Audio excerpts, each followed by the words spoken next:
Iafrate, because since his arrival 11 games ago, the Capitals have won 6 and lost 4. As well, Iafrate has produced, scoring 3 goals and adding some much-needed toughness, a couple of things he failed to do with the Leafs. You know, the day they made the trade and I flew into Minnesota to meet the team, they just, Terry Murray just told me, you've got all the ability, and that we have confidence in your ability. And I never once ever doubted my ability. Toronto selected Iafrate 4th overall nearly 7 years ago. He was tagged as a franchise player, unlimited potential. And by 1987, he was beginning to produce, scoring 52 points. That included 22 goals, tying a team record. However, this season, Iafrate struggled amid rumors of infighting with teammates and a bad knee. I think it was just time to go to a new city where, my past or anything like that doesn't matter. Just come there, they see what I can do, make their judgments on me as a hockey player and not on me, what I've done in my personal life. Although Iafrate left the turmoil surrounding Toronto and the Maple Leafs, he has no regrets, and he still has some pleasant memories.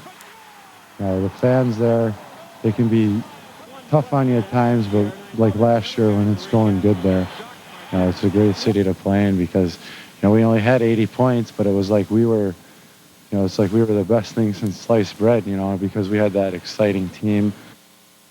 Used to be a time a goaltender's crease was his alone, their personal property. It was their line drawn in the ice. However, lately that line seems to have all but disappeared, all but ignored by players and referees.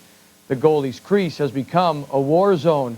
Mark Bunting says more and more netminders want the NHL to call a truce. Here's Trevor Linden cutting in, he shoots, save, and he runs into Berthiaume. Unlike Wheeler, battling behind the net.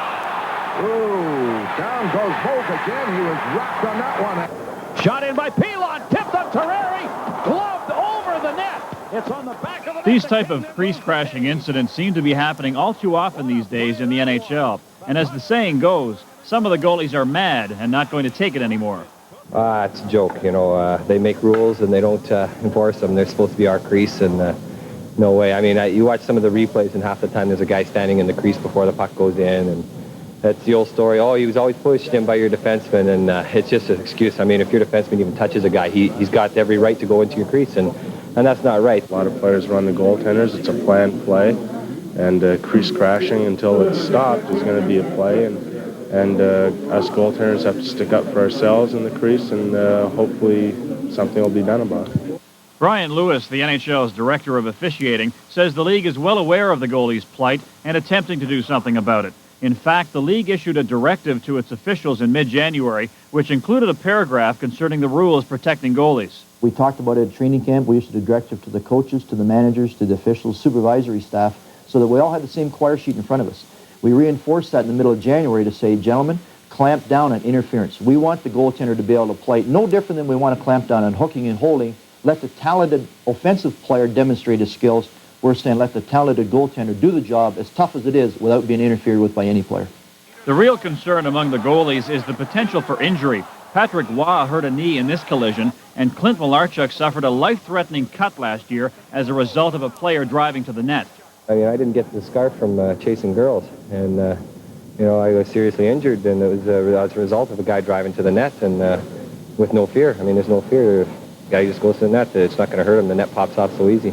Well, the rules there right now, it's just a matter of being enforced. We don't need any big changes.